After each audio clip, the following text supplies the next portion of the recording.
प्रणाम। आप जुड़े हुए हैं विश्व शांति दर्शन के मंच से। चैनल के जनक हैं विश्वधर्मी प्रोफेसर विश्वनाथ दा कराड। हमारी ज़िंदगी में तारीख और महीनों का बड़ा महत्व होता है। 4 जून 2023 की एक ऐसी ही तारीख ने मराठी और हिंदी सिनेमा की ममतामय मूर्ति को हमसे छीन लिया।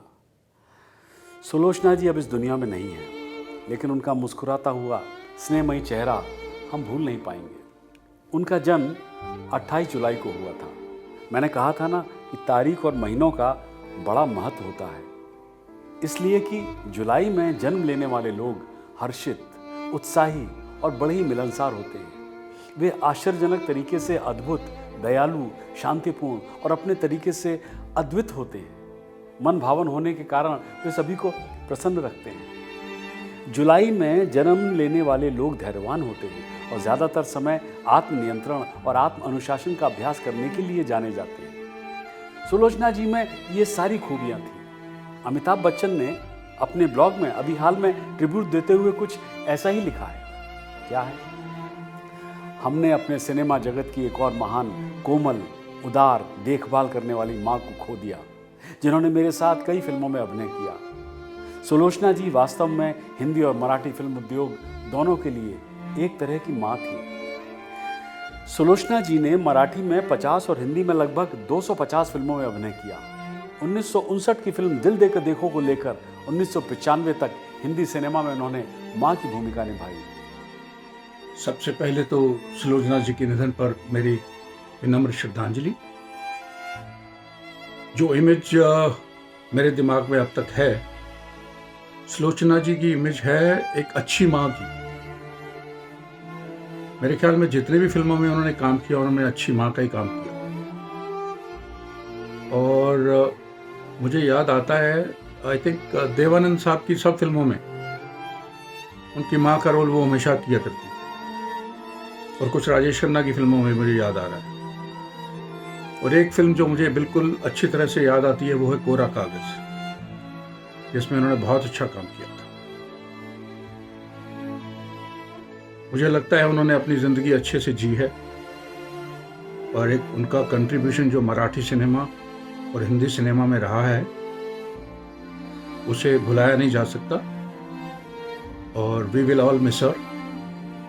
Thank you very much. We will miss you, Sulochana ji. Namaskar. Just heard the news of Sulochana Tai passing away last evening.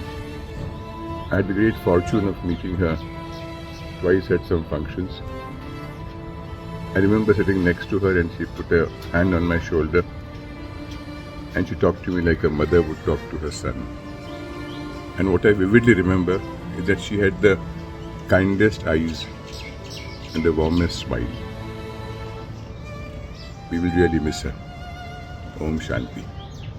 जब मुझे कल ये समाचार मिला कि वेटरन एक्ट्रेस सुलोचना जी की डेथ हो गई है, तो यकीन मानिए मुझे बहुत दुख हुआ। मुझे ऐसा लगा जैसे एक बार फिर से मेरी माँ मुझे छोड़कर चली गई है। क्योंकि आज की जो जनरेशन है वो इस बात को नहीं मान सकती कि किस तरह से पहले की फिल्मों में जो फैमिली फिल्म हुआ करती थी, उनमें माँ का कितना अच्छा, कितना बढ़िया एक कैरेक्टर हुआ करता था, रोल हुआ करता था। एकदम स्तंभ की तरह होती थी माँ, जिसके इर्द गिर्द पूरी कहानी घुमा करती थी। हर हीरो की एक माँ हर फिल्म में हुआ करती थी, और वो माँ एक बहुत अहम भूमिका अदा करती थी। तो मैंने बहुत सारी फिल्में देखी उनकी, ब्लैक एंड वाइट फिल्में भी देखी और फिल्में देखी।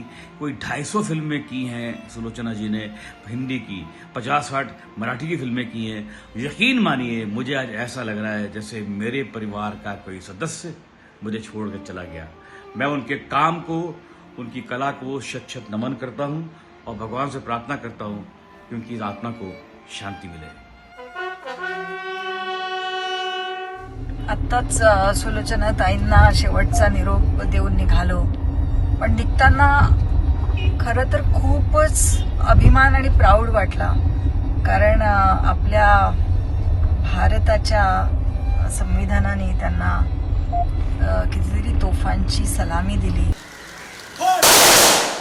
ती सगळं बघताना, तो सगळा सोहळा बघताना खरं ऊर खूप भरून आलं की एखादा कलाकार इतक्या सुंदर भूमिका जगतो, एक माणूस म्हणून खूप मोठा होतो, आणि मग भारत सरकार त्याची अशा पद्धतीने जाताना मानवंदना देऊन असा निरोप घेतो, ते सगळं बघताना खूपच छान वाटलं. ताईंशी नेहमीच भेटणं व्हायचं, बोलणं व्हायचं आणि बोलताना खरं त्या काय बोलण्यापेक्षा त्यांच्या चेहऱ्यावरून नजरच जायची नाही. इतकं ते सुंदर रूप, चाफेकळी नाक काय असतं ना, ते खरं म्हणजे मला सुलोचना ताईंना बघून खरं पहिल्यांदा वाटलं की अच्छा हे असं असेल. आणि खूप निष्पाप हसणं, खूप वाईट वाटत होतं कारण ते आता परत कधी बोलणार नाही, दिसणार नाही म्हणून. पण मला वाटतं की 94 वर्षाचं असं छान आयुष्य जगल्यानंतर अशी सुंदर एक्झिट जी झाली ते बघून एक खूपच समाधान वाटलं की अच्छा जगावं तर असं जगावं.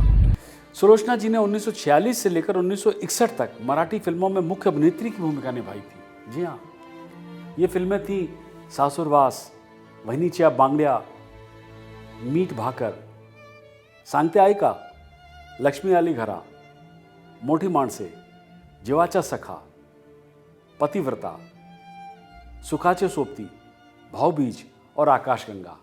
मोत्याचं खांब तेरा मोत्याची झाडं,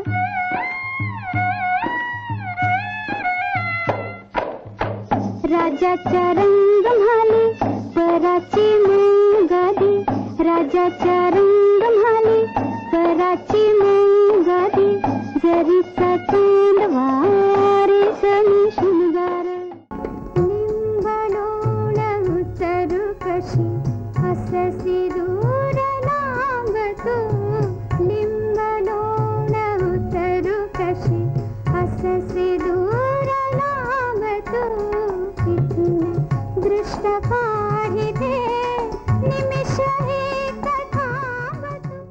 मैंने कुछ ही फिल्मों के नाम गिनाए, फिल्में तो और भी थी. हिंदी फिल्मों में अपने कैरियर के दौरान उन्होंने अक्सर नज़ीर हुसैन, त्रिलोक कपूर और अशोक कुमार के साथ मुख्य भूमिकाएं निभाई. अपने एक इंटरव्यू के दौरान सुलोचना जी ने कहा था कि वो 3 अभिनेताओं सुनील दत्त, देवानंद और राजेश खन्ना की मां की भूमिका निभाना पसंद करती थी. कन्हैया, कन्हैया, तेरे चले जाने के बाद ये घर एक ऐसा उजड़ा हुआ मंदिर बनकर रह जाएगा जिसमें भगवान की मूर्ति तो होगी लेकिन आरती उतारने वाला पुजारी न होगा. तुम बड़े होते तो बाप की हत्या का बदला लेने के लिए वो चाकू तुम्हारे हाथ से चल गया होता. घर का साया और माँ का प्यार उसे मिला होता और मुंह छुपाए मुजरिम बने जगह जगह भटकते रहे होते. तुम अपने बेटे के खातिर आपस की दूरियां मिटा देते. तुम्हारी जरा सी जिद के खातिर लकी की जिंदगी अधूरी सी बनकर रह गई है. हाँ, तुम तो हमेशा की तरह मुझे दोष दोगी, लेकिन मैं तुमसे पूछता हूँ, क्या पूरा कसूर मेरा ही था? नहीं बेटे नहीं, कुछ उसका, कुछ तुम्हारा और कुछ हालात का. दूरदर्शन में बतौर प्रोड्यूसर होने की वजह से सुलोचना दीदी के साथ कई बार काम करने का मौका मिला और उन पर डॉक्यूमेंट्री बनाते समय कई अनकही बातों का पता भी चला. हमारे भारत में सदियों से किसी के घर में अगर लड़की का जन्म होता है तो खुशियां मानो कोसों दूर चली जाती है. ऐसा ही कुछ सुलोचना दीदी के साथ भी हुआ. जन्म के बाद उन्हें पालने में कोई नाम नहीं दिया गया. जैसे जैसे दीदी बड़ी हो रही थी तो घर में कोई उसे रंगू तो कोई उसे बयो पुकारता था. सुलोचना दीदी केवल 14 साल की उम्र में 1943 में प्रफुल्ल पिक्चर्स में बतौर को स्टार काम करने लगी. उस वक्त उनके सह कलाकार उन्हें गंवार, अनपढ़ लड़की कह के उनकी आलोचना करते थे. यह सुनकर उन्हें बहुत बुरा लगा और उन्होंने यह सब छोड़ने का फैसला भी किया. तभी लता मंगेशकर जी ने उन्हें बहुत संभाला और एक्टिंग के बारे में कुछ सीख दी. फिर उन्होंने पूरे विश्वास के साथ काम करना चालू किया. हिंदी दीदी का नाम सुलोचना उस समय के renowned director mister Bhalji Pendharkar ji ने उनकी भाव विभोर आंखें देखकर सुलोचना रखा. उन्हें महाराष्ट्र भूषण, पद्मश्री जैसे कई पुरस्कारों के साथ नवाजा गया. लेकिन जब भी उनके साथ हमारी बातें हुई। उन्होंने एक ही चाह रखी थी, उन्हें जीते जी दादा साहब फाल्के अवार्ड मिले। मुझे याद है जब हमने दूरदर्शन सह्याद्री के नए स्टूडियोज़ का निर्माण किया था, 2000 के आसपास की बात है, तो उसका इनॉग्रेशन सुलोचना जी ने ही किया था। उन्हें नवरत्न पुरस्कारों में चित्ररत्न पुरस्कार देकर डीडी सह्याद्री अनुग्रहित हुआ था। जी हाँ, 1999 में भारत सरकार ने उन्हें पद्मश्री से सम्मानित किया था। 2004 में उन्हें film fair life time achievement award से सम्मानित किया गया। 2009 में महाराष्ट्र सरकार द्वारा उन्हें महाराष्ट्र भूषण पुरस्कार दिया गया।